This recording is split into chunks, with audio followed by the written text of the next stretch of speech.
गौतम बुद्ध अपने शिष्यों को प्रतिदिन उपदेश दिया करते थे। एक दिन सुबह सुबह सभी शिष्य बुद्ध के प्रवचन सुनने के लिए गौतम बुद्ध की प्रतीक्षा कर रहे थे।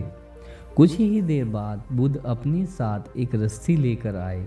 तथागत के हाथ में रस्सी देखकर सभी शिष्यों को हैरानी हुई और बुद्ध अपने स्थान पर बैठ गए और रस्सी में एक के बाद एक 3 गांठें बांध दी। इसके बाद उन्होंने अपने शिष्यों से पूछा कि क्या ये वही रस्सी है जो गांठ बांधने से पहले थी। इस प्रश्न के जवाब में एक शिष्य ने कहा कि तथागत, इसका उत्तर थोड़ा मुश्किल है। ये हमारे देखने के तरीके पर निर्भर करता है।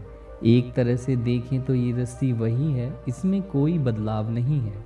और दूसरे शिष्य ने कहा कि अब इनमें 3 गांठें लगी हुई हैं जो कि पहले रस्सी में नहीं थी। इसे बदला हुआ भी कह सकते हैं। कुछ ही शिष्यों ने कहा कि वास्तव में मुख्य रूप से रस्सी वही है, लेकिन बदली हुई लग रही है, लेकिन इसका मूल स्वरूप बदला नहीं है। शिष्य की बात सुनकर बुद्ध ने कहा कि आप सभी सही बोल रहे हैं। अब मैं इन गांठों को खोल देता हूँ। और यह बोलकर बुद्ध रस्सी के दोनों सिरों को खींचने लगे। बुद्ध ने पूछा कि क्या इसी प्रकार रस्सी की गांठें खुल जाएंगी।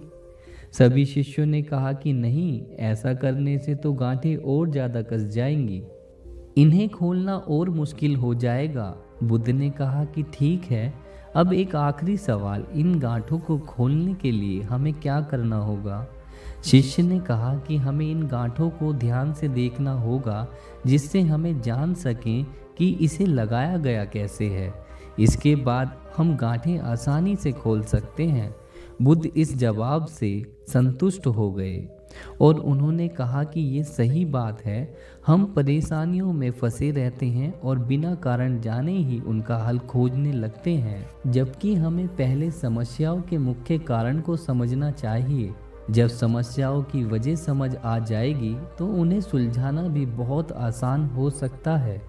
तो ये कहानी यहीं समाप्त होती है। यदि आपको इस कहानी से कुछ भी अच्छा सीखने को मिला तो इस चैनल को लाइक और सब्सक्राइब कर दीजिए इसी तरह की और वीडियो पाने के लिए।